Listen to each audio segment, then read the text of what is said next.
Hello and welcome to episode 2 of Rugby World Cup Weekly, our flagship weekly World Cup show from France 2023. Joining me tonight are young and middle-aged English, Welsh and South African fans. Firstly, we're joined by a returnee in Pirate Rugby podcast host, Hugh Griffin. So welcome back, Hugh. Thank you for having me back, mate. And pleasure to be here. Always good to have you on. And we also have two debutants to the channel here tonight, and joining us all the way from South Africa, we're joined by YouTuber extraordinaire Riaan Louw. So welcome, Riaan. Thanks for that intro. Glad to be here. Let's get at Good it. to have you. It's a good way to start Ireland South Africa week, anyway, that's for sure. And also joining us from England is Mr. Will Roberts. So welcome on, Will. Hello, mate. Good to be on. Excited to talk about this. What's been an exciting week of rugby. It really has 8 pulsating games, but as I should give the disclaimer, we've covered Ireland against Tonga in a prior podcast on the feed, so that won't get ran over. But the other 7 games from the week gone by will, and we have to start with the hands down game of the week, which came as Eddie Jones's Australia were down by Fiji 22-15 in San Etienne, and I suppose we probably all have something we want to say on this one. It was a momentous game, momentous victory for the Flying Fijians. But I'll start with yourself, Riaan.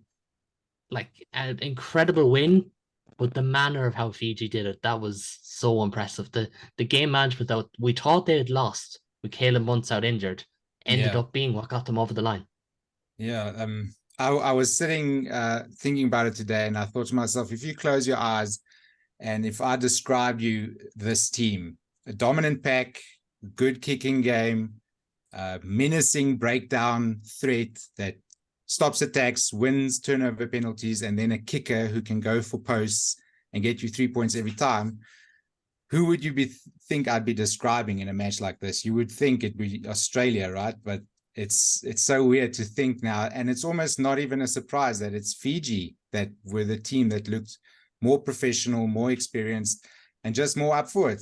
I really enjoyed the way they went about the game, kept their cool when the pressure was on near the end, and just whatever Australia threw at them, they were able to stop it. It was a brilliant, brilliant watch. Absolutely, and there was star performers left, right, and center. And I suppose when you watch a game like that, and it's easy to be drawn into the Fiji skills and handling, and you take the last 5 minutes against Wales, for example, of what they can do, but still they had to grind it out. They had guys. You look at their back row, the incredible talent they have across the back row. Coming up trumps at the breakdown, completely outclassing Australia. And it's kind of one of those performances as a position group that makes you stand up and take notice, isn't it? It's an issue. Oh, sorry. Yeah, go. I was just going to back up what you were saying, really, Riaan, because I do find it incredible that we're talking about an excellent Fiji performance that had 1 try off the back of a box kick. I mean, that is the sort of game that we're talking about, and it is so, dare I say, unorthodox of Fiji. But should that be the taking that we're getting out of this, or are they really playing to the strength of a knockout tournament? I mean, that would be my sort of taking from that game. Absolutely, Riaan, are you going to jump in there? Yeah, you were talking about the breakdown, that they were beating Australia up at the breakdown, and obviously the Boks playing Australia more regularly and having played them this year already, and over the last few years, it's been an issue they've had. Like 3 rucks or phase 3, they do not have guys cleaning up the ball, and whenever they get 4 or 5 meters away from a ruck and there's a carry, there's a breakdown steal happening against them. They just do not get their cleaners. And with guys like Botia in your team, he's going to have a field day just getting over that ball and taking the ball from you all day long. Absolutely. And you are left to wonder, and a lot of people made the joke or comment, be it joke or otherwise, that if only they had one of their best number 7s of all time available. And he's doing punditry down in Australia, which is remarkable. But I suppose you're a Welshman. You're looking on, delighted for Fiji, of course. You covered Fiji in our preview podcast. But as a Welshman now, you look at these 2 teams and you're thinking Wales have a really good chance to top the pool from here, and Fiji have a great chance to come out in second place. And if you'd said that before the tournament, if you said that a year ago, people would have laughed at you. Australia have never knocked it out of the pool, and now they have to beat Wales on Sunday to have any chance. Yeah, it makes it a lot more nerve-wracking from my point of view. I was watching that game and thinking, God, thank God we don't have to play Fiji again. I'm really overplaying Fiji. I have to say that they really beat you up. I think, yeah, from Australia's point of view, unprecedented. I think the decision to sack Dave Rennie has the potential to age like milk by the time this tournament comes over, because I think it was a Hail Mary from Rugby Australia to get Eddie Jones in, thinking, well, this guy's a World Cup specialist. His thing is World Cup, so we can't afford to not have him if he's available, because he could turn the ship around. And it's obviously not working out like that. One win from how many games is it now? 7? One win in 7 for Eddie Jones, and that was against a Georgia team that I think underperformed quite a bit in their game. I think if Georgia played that game twice more, they'd win one of them, is my controversial opinion.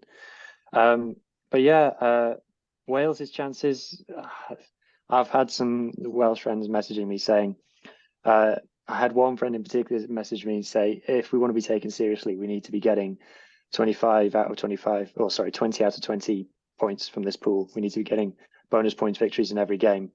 And I just can't think like that. I just can't think like that. Wales have got a fragility to them that we haven't managed to shake off, which I'm sure we'll talk about a bit later when we cover the Wales game, where we can be, I've seen us be 3 scores ahead in too many games and throw it away now. So I'll not be relaxed. Fortunately, I don't think I'm going to be able to get to watch the next game because I'll be traveling, because I'll be in France. But yeah, no. What was the last game between Wales and Australia? That was the one last year, Pivac's last match, right? Oof, yeah. Pivac's last match, we were 20 points ahead with 20 minutes to go and lost, which is so rare. It's so, like, that never happens. It doesn't. It's not just like a exciting thing. At Test match level, throwing a lead away like that never happens, and we did it. So, and we also do, going on about Wales, but we have an ability to pick up yellow cards in the final 20 minutes of games. Like, we pick up 3 yellow cards at the same time. It's just, so yeah, no, I'll be confident when it's over. Oh, there was an Aussie team with Rennie coaching. Hooper was there. Cooper, I think, was there as well. There were a few different guys for Aussie. I think Slowly was 10, was he? Yeah. I think it was outside the test window. I want to say it was Olatea 10. I might be getting it was that the week wrong. after Australia ran Ireland close. Yeah. And should have beaten Ireland, really. And then they obviously go 20 points behind and everyone thinks, oh no, the wheels are falling off. But no, so much has happened since then. This is not that Aussie team, definitely. No. No, it's really not. And it's, I was hoping to have an Australian guest on for this one. They couldn't make it. And if they had, it would have been a very interesting conversation, because there's a lot of question marks hanging over them. That's one thing for sure. And the side that had the most question marks hanging over them coming into this was their Pool C, isn't it? Yeah, Pool C rivals in Wales. They came out 28-8 victors over Portugal. And I must say, this was a thoroughly enjoyable game. Like, from start to finish, I really enjoyed it myself. And we'll start with you from your Welsh perspective. Again, talking about Wales, it's like an obsession with these Irish lads. But you can't really be too critical of getting the 10 points out, straight away. 2 games, 10 points, 2 try bonus point wins. This time with a rotated team. And to be quite honest, like, it's not like Portugal were bad. Portugal were really, really good in that first half. Probably hit a bit of an energy wall midway through the second half, but certainly gave it a really good crack. Yeah, that's something we're seeing a lot with the so-called tier 2 sides, isn't it? That they're good for 50, 55 minutes and then they fall away, which used to be the case for a lot of Six Nations teams as well, are playing against the Southern Hemisphere. But from a Wales point of view, I'm glad someone enjoyed it, because I didn't. It was a gambit from Gatland. I think this is, well, I don't think, I know, this is Gatland's 4th World Cup with Wales, and we've gone out in painful scenarios every time under Gatland. There was obviously the red card in 2011, and then we went through an actual pool of death in 2015 with which didn't have any lightweights like Scotland in it. It had obviously England, the hosts, Australia and Fiji, who they're not today's Fiji, but they were still brutal. And then in 2019 we had Australia, Fiji again, and all of those World Cups, we went out because we were just spent. We'd run our race. We had nothing left in the tank.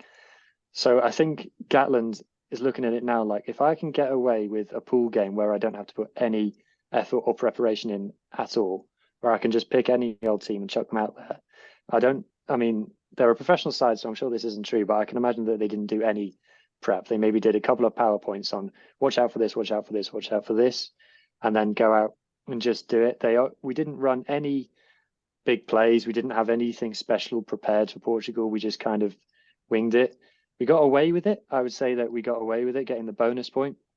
But I think Gatland will very quickly park it and just say, job done, move on. We've seen in the past, like in the 2019 World Cup, when the typhoons hit and the teams that had games cancelled due to the typhoon progressed a lot further because they had that extra down week.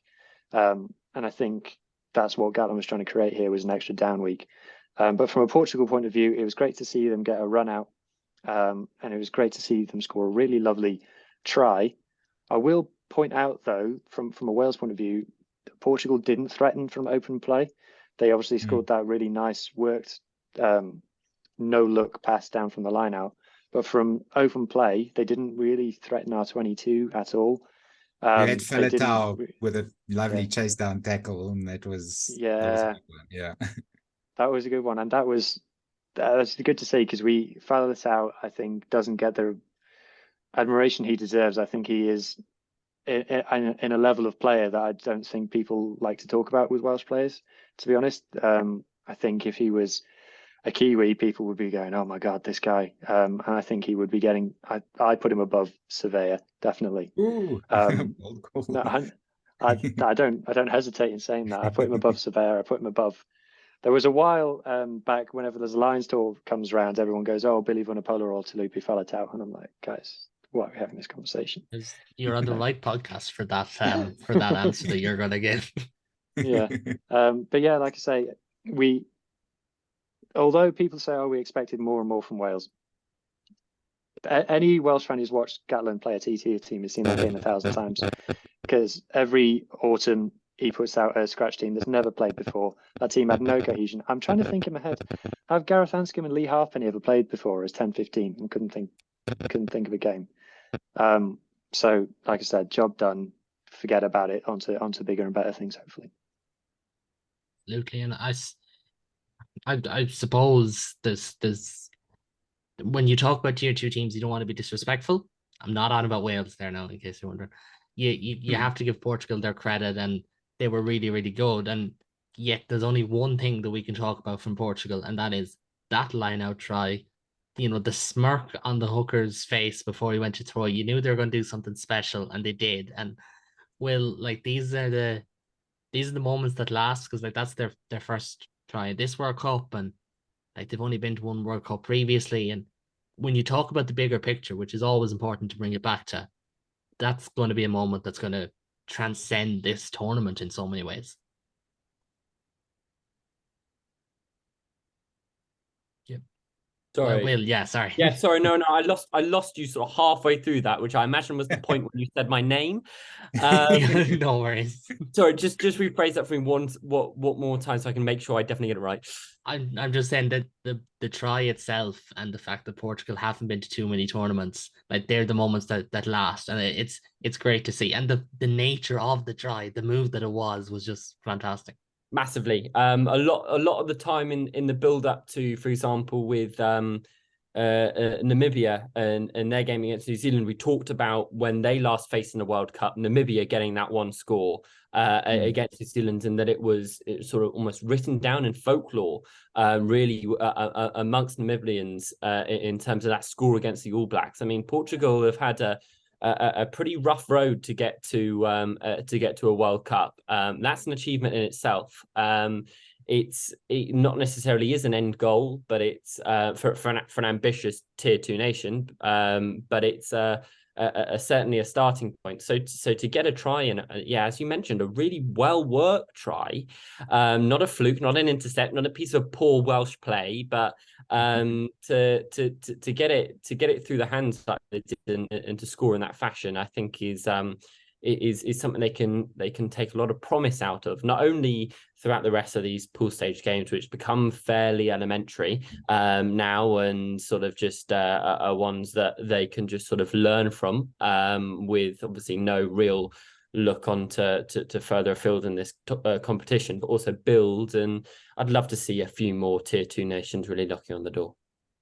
It would be great. And it's what this tournament was destined for. When we previewed it, we thought there was a big moment in them. We thought Georgia put up more of a fight against Australia, but who knows? Maybe Georgia will take Fiji and throw that group wide open again. We don't know. And like, can you imagine? As slight, we kind of don't want to see it because we all are on the Fiji bandwagon since 2003 or whenever, but it could well happen. And I suppose one bandwagon that people were on before was Japan. Unfortunately, they fell to your nation, England, in Nice, 34-12. That one was. And it's a weird one in so many ways, because like last week, you can say England were convincing but sloppy. But at the same time, Japan, so many handling errors, letting them down at the wrong time. Like, it was a very good English performance that was also very underwhelming. So it's hard to say anything apart from, well, a win is a win, because it's so hard to read into it. It's these first 2 games for England have been so frustrating for an English fan to try and convince anyone else that maybe their run into the World Cup was not necessarily the continued performance that we're going to get here. You've got 2 sides in Argentina and Japan who have pulled off massive upsets on multiple occasions throughout the last sort of 4 or 5 years. And in those particular games, they've shown some real promise and real skill.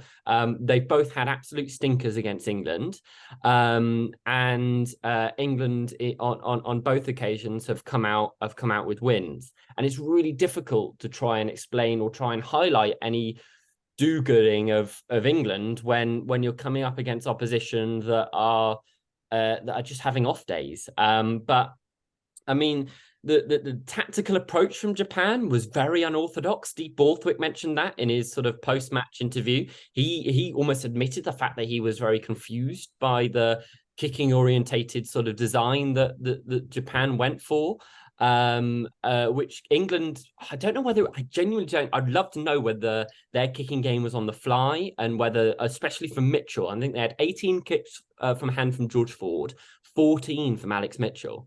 But obviously a few of them went dead.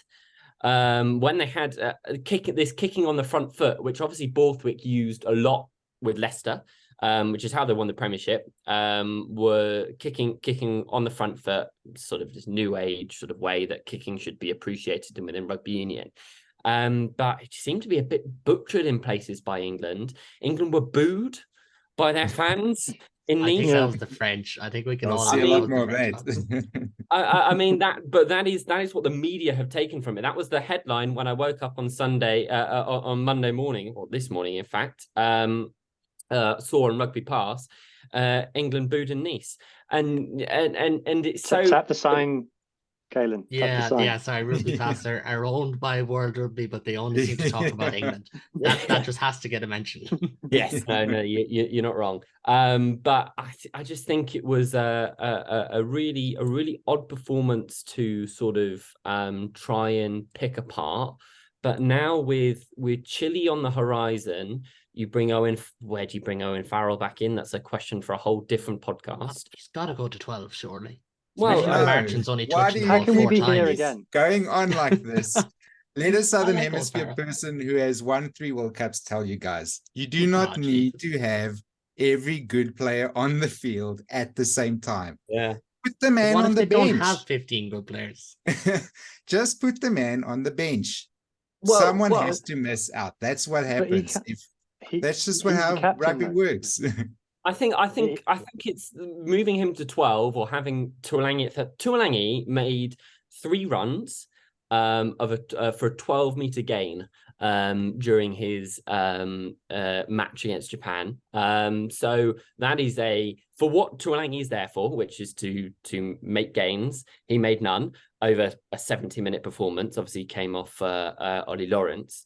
So I wonder whether within that 12 channel, he's really being appreciated, especially in international rugby in 2023, where defences are nigh on impossible to break through. When was the last time you saw a significant line break between two tier 1 nations up against each other in sort of in international France rugby? Malherbe against Scotland the other day. Okay, and well, I'm yeah, true. Irish, so Ireland have line breaks coming out their ears. Well, also, but Ireland do it very cleverly through first phase moves and manoeuvres, distracting defenders, really pressing them. A physical on physical, you never see any bump offs of people running through like those Manu Tuolangi clips that we all saw in 2011, 2012 of him playing for England and running get them right in the Premiership, not at international level. exactly, which is why the translation happens with England and those Premiership lovers that say, oh, why isn't Max Malin starting for England? Why isn't Bernal, Zach Mercer, these players who have these bump offs and line breaks week in, week out, just doesn't translate into international rugby. I wonder where that's the same with Manu Tuolangi.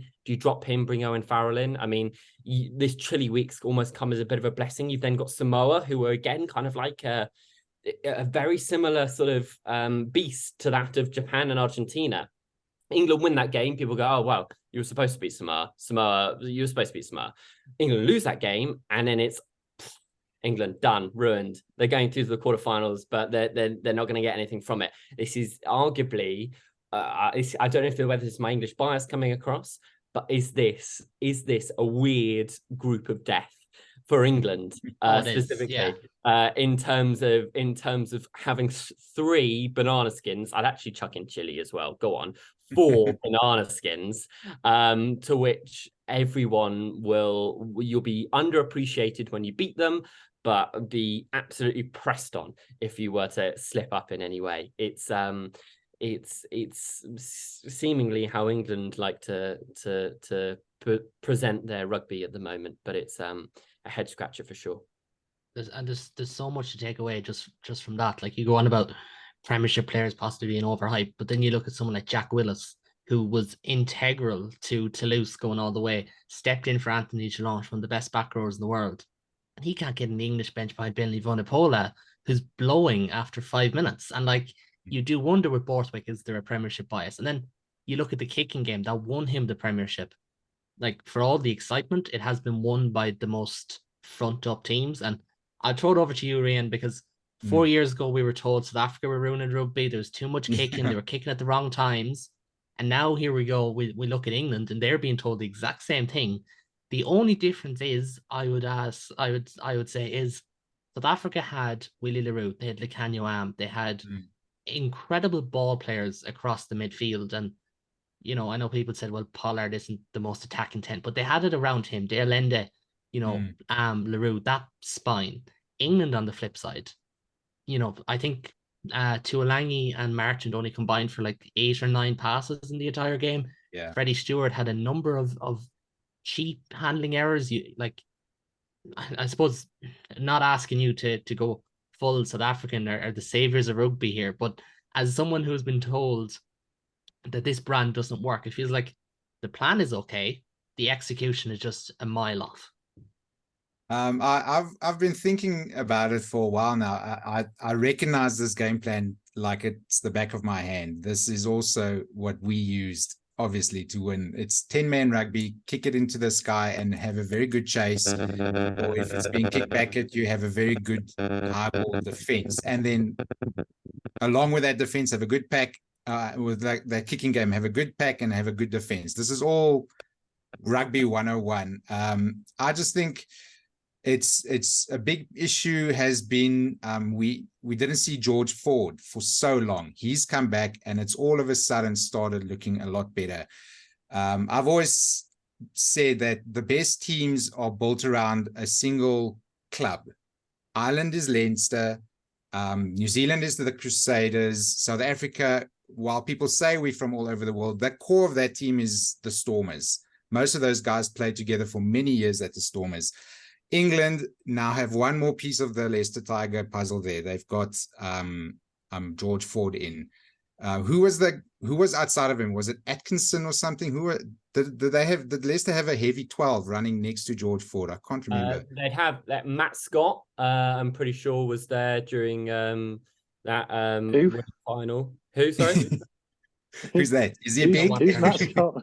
Matt Scott. I zoned out when Riaan said Stormers because all I know is they didn't win the RWC this year. Yeah, I mean, he Neither was... did you, the Leinster boys. So I'm a Monster man now. Thank you very much. okay. Guy Porter at 13. He was quite a heavy runner. Matt was the Scotland centre. Freddie Stewart at 15, obviously. Freddie Stewart at 15, and then Harry Potter on the wing. And the heavy ball carrier in Visa at 8. So Nadolo as well. So I'm seeing him. He's starting to slowly reproduce that team on the field now. He's got Tuilagi. I'm happy with Tuilagi staying on. He's got Freddie Stewart, obviously, George Ford. You need an 8. You need feel like Benny Vunipola spent. You need a heavy ball carrying 8. Unfortunately, every 8 in the Premiership is South African. So you need to maybe bring in some GIF rules into the English Premiership, so you can just start developing some big number 8s to replace Vunipola. And then I'm happy. Just tell everyone, bugger off, we're winning. If we're winning, why are you upset at us? The World Cup in South Africa, none of us were sad that we scored few tries and kicked a lot, especially against that Welsh team in the semi-final. Winning by 1 point was the best feeling in the world. We still went on to a final. That's all that matters. Winning is all that matters. Absolutely. And we do need to move on. We've only covered three games so far. But to be fair, very, very good conversation. But a team who will also take that mantra is France. They rotated. Typically, France are, I know we slag Ireland about being cohesion RFC. France are cohesion RFC as well. And when you take out a couple of the parts, they don't look the same. Hugh, I'll throw it to you because you were glued to this one. A lot of us were, to be fair. Thursday night rugby, who could ever complain? But it felt like a very good Uruguayan performance and a very error-strewn French one. But it made for fun in a weird. It felt like it went on forever in that regard, but also felt like it flew in another way because penalties versus good rugby.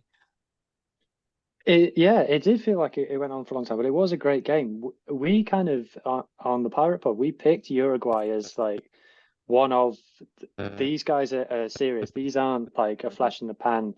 They along with Georgia, and you saw the way that their captain talked after the game. Uruguay, we're not here to be tier 2. We're here to be serious rugby force. We're here to be at the top table. Thanks very much. In the very same way that Georgia have been, and they managed to put together a much more complete performance than a lot of the other tier 2 sides have managed to do. They're clearly a cut above the likes of Chile and Namibia, which is great to see.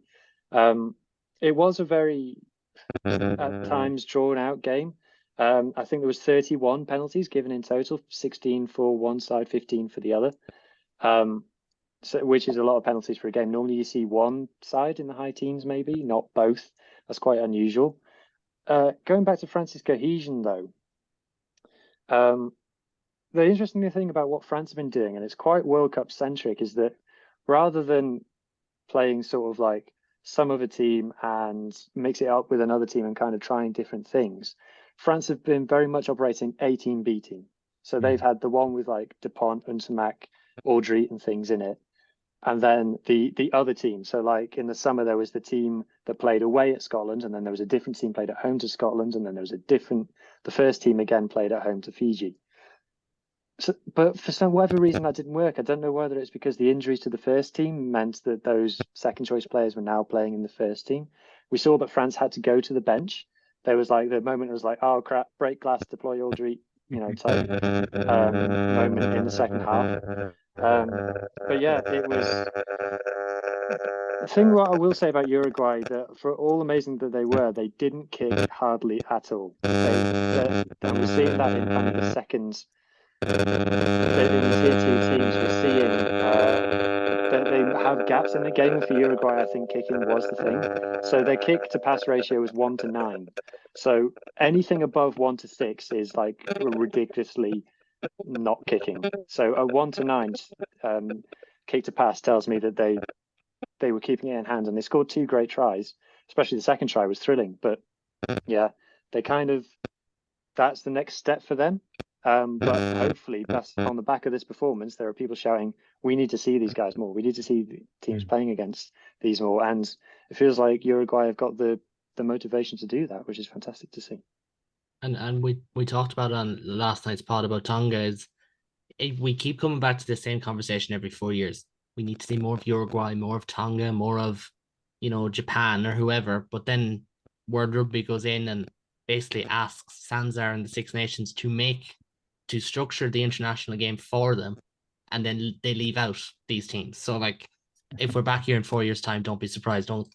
Don't say that we said any different, because I think we can all agree we would not be surprised if we don't see any more of Uruguay, and so on. And I don't want to get into card talk and all that, because there's enough of that going on. So just on France, and I'll come to you for this one, Will. Like, it still feels like they have a long way to go in terms of just beat Italy, but I suppose looking back on previous World Cups, do you think there's a fear that they could possibly start to come in cold? Because by the time they play that quarterfinal, it would have been about 5 weeks since the French game. That's our French game, apologies, the New Zealand game. So is there a chance they could come in cold, especially when you see a night like last night or last Thursday night even, where they just never really got going? And it can happen in World Cups. Absolutely, momentum is the key to any successes, and especially in a cup format like this, where you get to a certain point after your first 2 games, you basically need to win every game until the final. You kind of have two grace periods, or you're allowed one sort of wobble, and then that's it. And with France, maybe typically French, as Hugh was sort of saying, they're just rolling the dice quite a lot, and getting away with it in places. I think it is that coherence. It is that they slightly banked on being able to put out 2 15s at pretty much any point, as they have throughout the run up to this World Cup. You then lose your fly half. Any team that loses their fly half, I say that we look at Fiji, but any team that loses their fly half is always going to have a few growing pains after, especially when you're bringing in Jalibert, who I think has not necessarily had the opportunities that he probably would have got if Intermac wasn't sort of so instated so early in his career. So yeah, I think France, funnily enough, after coming in as sort of hot favorites for many people, have had a mare start to their home World Cup, and don't really have any games in the calendar that they can pin for to rectify the situation necessarily, and to reinstate that confidence and momentum until the quarterfinal. So yeah, it'll be interesting to see how they pan out. Yeah. Absolutely. Can I just make one last point on France cohesion? So you say about what Fiji have done. I think the advantage that Fiji have got is that all of their halfbacks, all 3 9s, and Muntz and Teller, all play for the Drua. So they've got that there. Whereas France obviously have 14 now elite teams. Now, the interesting thing about that is that if you break down by club what France is selecting from, I think 80% of their squad only comes from 5 clubs. And there's like the half of the top 14 hasn't got a representative in the French squad, which is quite, mad. And it's very different to say what England are doing. But even so, even with only limiting yourself that much, deliberately limiting yourself that much, it's still not giving you the advantage of only having 1 or 2 clubs gives you. So, and you're right. I think it's a really good point about if that second string had Jalibert in it rather than Hastoy. No, this isn't a comment about how good Hastoy is. I'm talking about the cohesion that they have. So I think that's a really good point as to what maybe has destabilized that France B team. And it's also important to note that France with Dupont, Aldrit, and Danty are an incredible team. Yeah. France, when you take out those three, they come back to the chasing pack a little bit, and that's Antoine Dupont's the best rugby player in the world. I think Jonathan Danty, I think he's the most important 12, or at least the most important center in the world to how their team works. And, Aldrit is just Aldrit. He refuses to play poorly, less than 7 out of 10. And we have to keep going. I would like to talk about France more, but we'll definitely have more about them to speak about in the weeks ahead. And another tournament favourite were in action at the weekend, and South Africa. And Riaan, will come to you as your native country as well. 76-0 win over Romania. Like it was bleak for them. Like South Africa got the bonus point after 12 minutes. But I suppose if I really want to, if I want to put the integrity side on, I'll say their depth was exceptional. The French players impressed, but just for the week that's in it, I might as well say, how do you not get to 80 points against Romania? Because we managed We're it. kicking. So. That's all. It's just bad kicking. Can't believe we're going to be up against Ireland with no kicker again. That's true. Yeah, but then we gave them a try. We were good like that. We're good people. Oh yeah, I mean, at least we know how to defend, So you score your 82 points, we'll just know everyone all the time. No, this was barely even a match. I think the bigger opponent was the rain more than Romania, unfortunately. They just did not seem to be in the same weight class. It was like guys who are professional rugby players up against maybe an under 20s side. They could not stop our counter ruck. They could not stop our mauls. Their lineouts and their scrums were nowhere. There's not really much we can take away from this game other than it's nice to have guys getting World Cup hat-trick records and that's about it. We didn't get injuries. That's about all the things. We seem to be getting all our injuries in training now since Marks and Koch are both hurt. That's the bigger news in South Africa this week. Other than that, absolutely. just the big game this weekend. That's all we care about now. Yeah, and I think that's where I was going to go anyway, because this game always felt like it was just going to be just get the win, get the bonus point win, rack up a points difference, and move on to Ireland. And with that, there is the huge conversations. We will have a preview to the game in full at the end of the week, so we're not going to spend an hour on the Ireland South Africa game. But Riaan, Pollard comes into the squad ahead of Malcolm Marx. It's been claimed by some. I'm not going to name names, but I'll hold my hand up as being someone who agrees that Joseph Deba isn't a great scrummager and he's not a great thrower either. So maybe it is worth the risk. Especially he's a better scrummager and line-out thrower than difference. Pollard, that's for sure. Yes, but Pollard is a better kicker than Livock by 20%. So that could be crucial by the time you play France. And I can't help but feel like Pollard coming in is more about the quarterfinal. Sorry, I shouldn't assume they play France or New Zealand.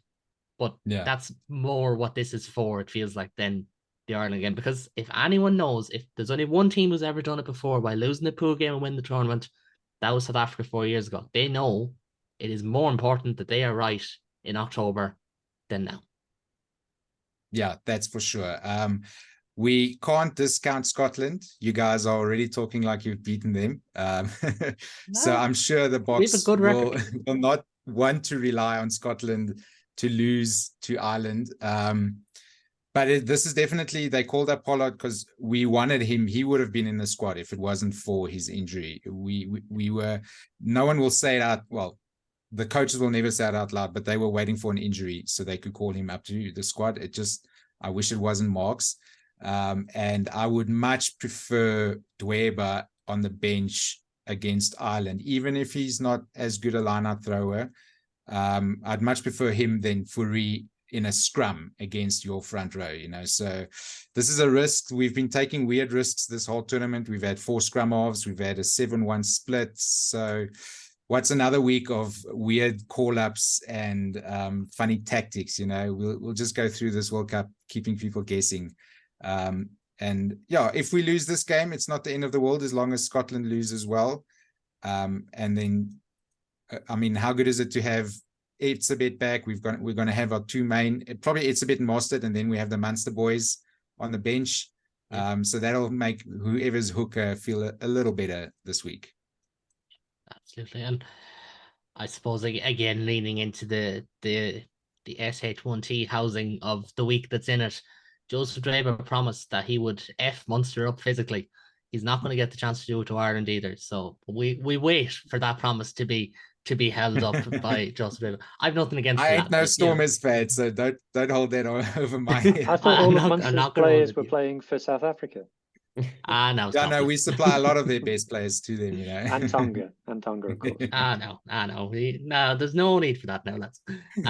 But listen, this is a Jean Klein Appreciation Society on this channel, so I swear, if South Africa win the World Cup, Ireland fans are holding John Klein shirts in the streets. No, you're getting that wrong. Munster fans are holding Jean Klein up through the streets of Limerick, and people in outside of Limerick will not be doing that.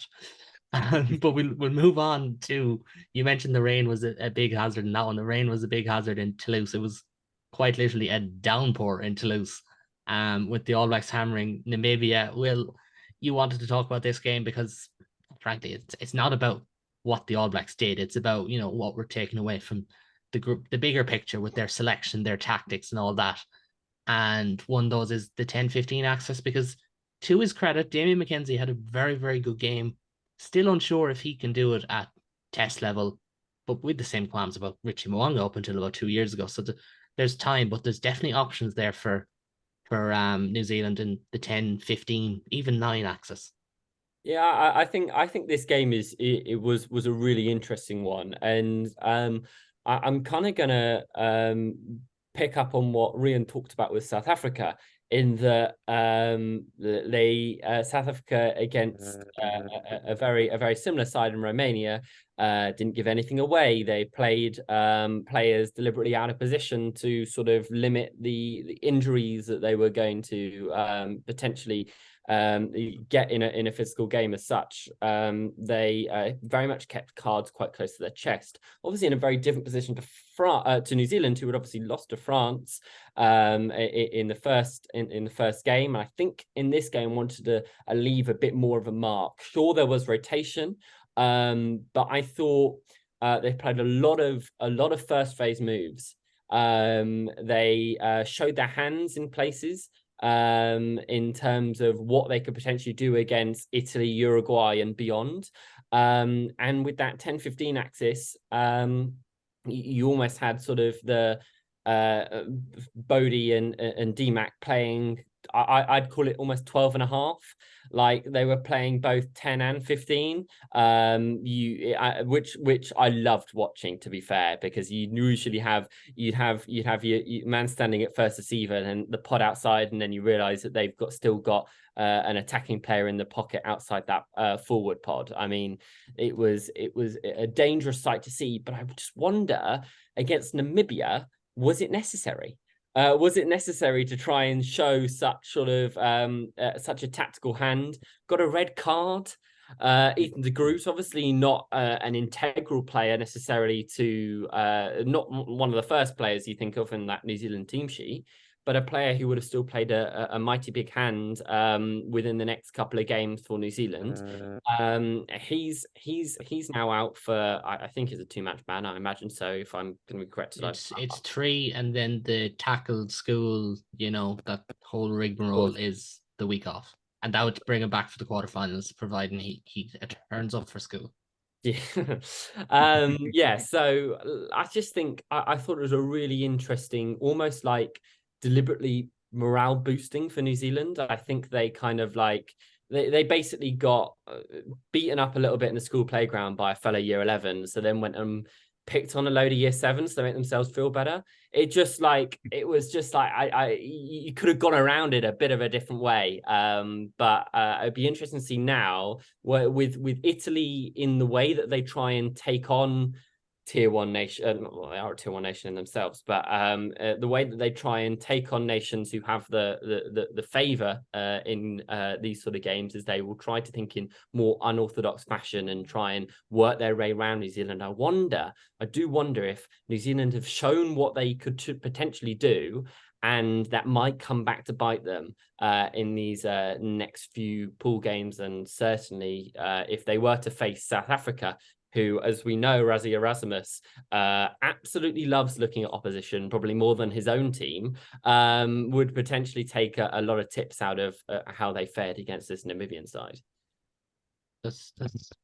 That's true. And like, you look at guys like, say, Roy Gard played well, it is Namibia. Mackenzie played well, it is Namibia.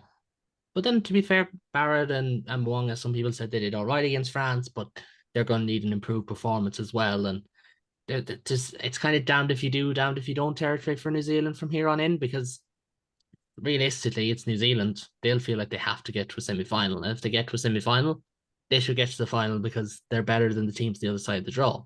But at the same time, Italy could run them close, and the panic buttons will be hit again.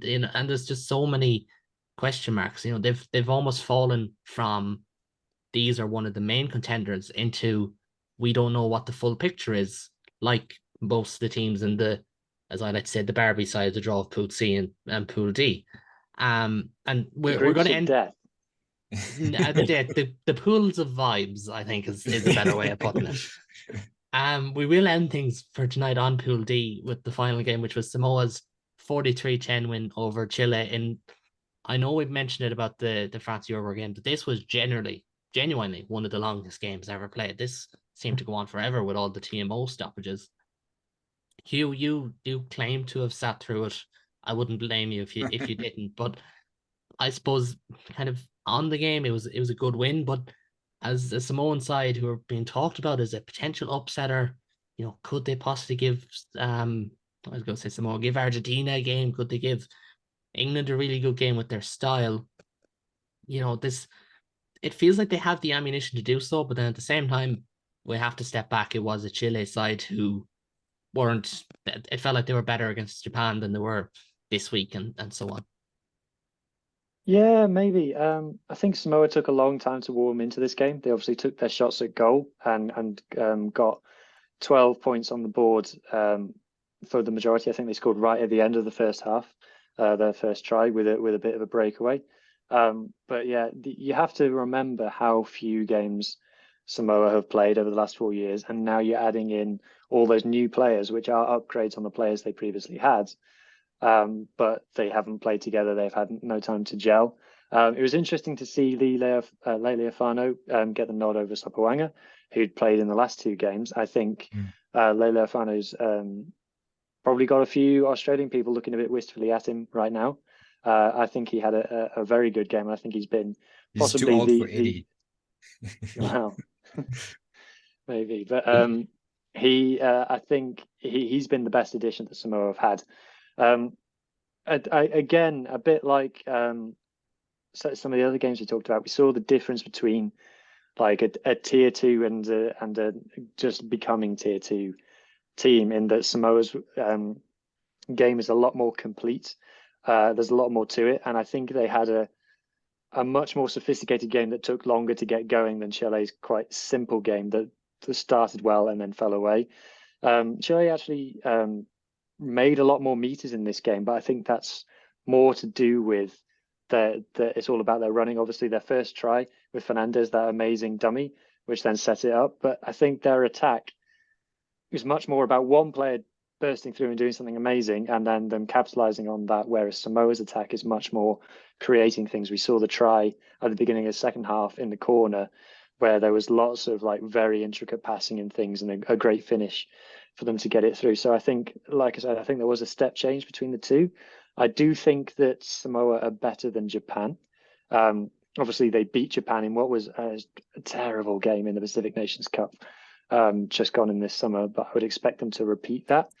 But they've got Argentina this weekend, and I got to tell you, I've got no idea what's going to happen in that game. I've got absolutely no idea which way it's going to go, which is going to make it exciting. But there'll probably be cards in it because both Chile and Samoa got 2 yellow cards each in this game. And you've got the whole Lavanini and Kremer thing from Argentina to come. So yeah, it could be ugly. It could not be a spectacle against Argentina, but I can tell you now, I've got no idea who's going to win it, which makes it exciting. Yeah, no, it is, and it's. I said before, I don't know if it was when I spoke to you yourself, Hugh, when we did the preview, or if it was kind of after Ireland played them, but it feels like Samoa's game plan is it's almost made for games like these, where they're just going to kick the leather off the ball. They're going to rely on some really good experience of Leleifano, Sopoaga, Suteni, guys like that. You know, McFarlane to do well and at the line out. You know, their back row to cause just cause havoc, and you never know. You really don't. But the other side of it is, you know, Michael Checa is known for being firm with players. Well, if he's firm with Argentina after the last time, they're either going to come out here and absolutely wipe the floor with Samoa, or they're going to be emotionally spent. So he needs to find the right balance as well, because they've had a week off at the wrong time in that one. And I might just finish with yourself, Riaan. Like, Argentina were a team that a lot of people tipped, but they did make a lot of changes through the Rugby Championship, as you'd have seen, and it's probably halted them a small bit coming into this tournament. Oof, it was such a disappointing performance against England. I called Argentina to win that one. I don't think I've ever seen them play that poorly. I can't imagine they would be that bad again.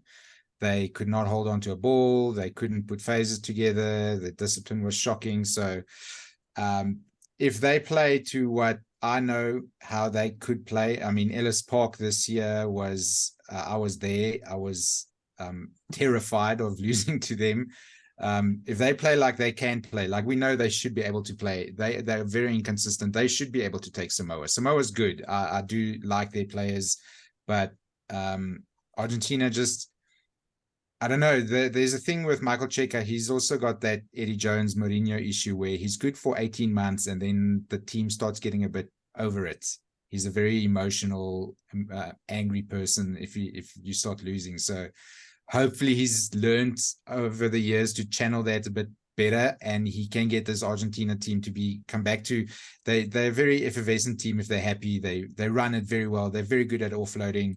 They have one of the best back rows in the world. Gonzalez is one of my favorite new back rows in the world. So as long as they keep it a little bit more simple, they have a good kicking game and just good what's it called, this discipline, they should be able to take Samoa. I don't think they should be scared of them as long as they don't play like they did against England. That won't win you many games. No, it really won't. And there's a couple of games this weekend. I might just really quickly run through them before we finish things. That, you know, from the outside, if you're not a big rugby fan, you might be taken back and saying there's only 2 big games. But you've got Italy against Uruguay. Uruguay they'll be humming a small bit. Italy have to win to, like, it sounds so silly to say, but Italy can't afford to be going through World Cup qualifiers for 2027 when they have this incredibly talented team. So they have to go out and perform. That's on Wednesday afternoon rugby. That is the dream spot right there. I wish I was still in college for it, and doing no work because of it. Thursday night, France against Namibia. That's not one of the games that'll whet the appetite. Argentina against Samoa is on Friday afternoon. As we said, that promises to be a big one in the context of Pool D and potentially a second place. Who comes out in second place there? Yeah, you know, the winners of that. Georgia take on Portugal on Saturday afternoon at 1:00, and you know, even that, like, Georgia need a response, don't they? Yeah, and you might just take that there, Riaan, if you want, like, because Portugal play nice rugby. Georgia are forward oriented, but Georgia need to win. They need to perform better than they did last time out. Yeah, no, I'm very keen to see that one, not just because my in-laws are all Portuguese. They just seem like a side. They've got a very good back row as well. The guy who scored the try, what's his name? Nicolas Martins. He's a very good back rower as well. And then it's been weird. Chile kind of dropped the ball, but all the sides from South America, Argentina, obviously now tier 1, but Uruguay, Portugal as well, they all have much better defense than I think a lot of people were expecting. They on Romania and Namibia, they are taking floggings where all these other teams are staying in the game. They're keeping some teams down to 6 points a half. And if they can do that against Georgia, we saw Georgia in the second half, they panicked against Australia. And if Portugal can keep that defense as good as they did against Wales, I think we can have a bit of an upset here. Portugal's only ever drawn against Georgia. They've never beaten them. But that's the draw was, I think, in 2021. So it's not that long ago. There is a chance that this could be a bit of a boil over. I'm very excited to see. I think it will be a good one to watch. And the people who are listening to this are you're big rugby fans. And now you're just after telling them that they should go and sit down and spend their Saturday afternoon sitting down watching Georgia against Portugal. I don't think they're either gonna love you or hate you for that, Riaan, but it's well sold. This one for the perverts. Exactly. Saturday afternoon, then England against Chile. We briefly discussed it earlier. Will, if just one quick question on it, if you were Steve Borthwick, do you double down with team selection or do you mix it up? Do you think, because they have to go out there and win convincingly? You'd feel like. Massively. You've also got players that we have mentioned who currently grace that England squad who are yet to sort of lace their boots, and I wonder whether this is a chance. I wonder really whether there's a chance to freshen up that back three. You've at the moment somehow Johnny May is once again playing in a World Cup. I don't really know what's happened there. Dan Cole. I kind of like I shut my eyes and opened it again, and Johnny May was playing in the World Cup again, and I was like, sorry, what? And Elliot Daly on the other wing. And Elliot Daly. I expected Mike Brown to walk out, and then Stuart Lancaster to start talking, and then Danny Kerr was thereabouts. Oh, don't get me started. But I just love to see someone like Henry Arundel. Remember him? I mean, goodness me, he's kind of fallen off the face of the earth after London Irish's demise. It hasn't really had much game time for England. If Freddie Stewart has been hot and cold, I wonder whether you chuck him in the 15 shirt. Maybe even put Smith in the 15 shirt. He seems to be getting on there. He's been going well. A lot of the time, and sure, why not? Let's see Borthwick try and push the boat out, because I wonder whether it might. I think a win is firmly on the cards, but maybe even just to sway English media from calling him boring old Steve Borthwick, it could be a way to try and sway the tides. Would England still kick it 40 times a game? Oh, absolutely, yeah. But at least we'd be doing it with different people on the field. The Saturday night game is one of the most hotly anticipated pool games ever. South Africa against Ireland. We're number one against reigning champions.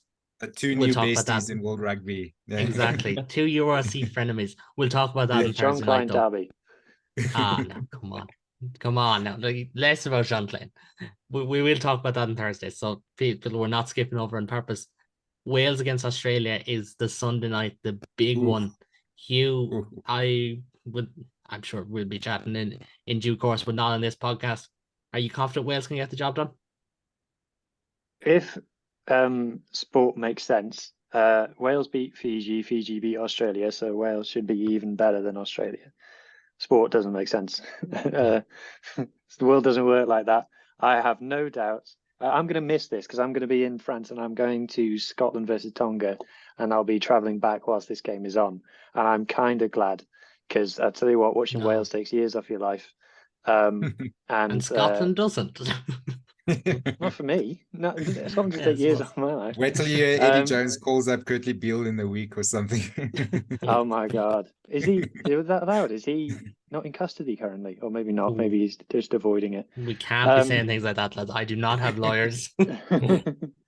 Fun fact, I used to live in an apartment in Leamington, which Curtly Beale lived in before me. So I used to get Curtly Beale's post. You ever turn on a black light? No.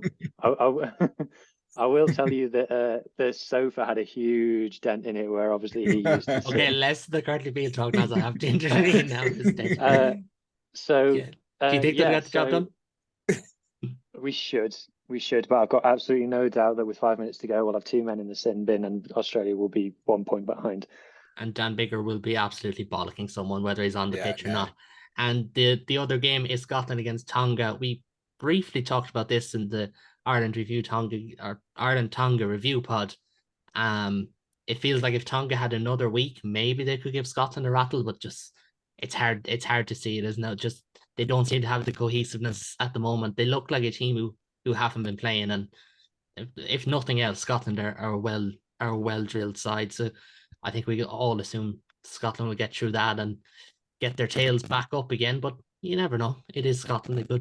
They could make it very entertaining on Sunday night. Lads, I will be speaking. Yeah, I suppose we don't call him Finn Sanity for no reason. Guys, it's been a really good pod. Thank you so much for taking the time tonight to join me, and I'll have you on across the World Cup, of course, and Riaan, of course, this week we'll probably have you on again this week as account of the small affair of the Pool B decider, if we're not underselling Scotland, of course. And I'll be back in midweek with extensive Ireland South Africa coverage. And yeah, it's gonna be a good one. It's a big one. It's a lot of expectation here in Ireland. It feels like we win this. Yeah, I don't want to put it into words, but you get the hype and where it's at the moment.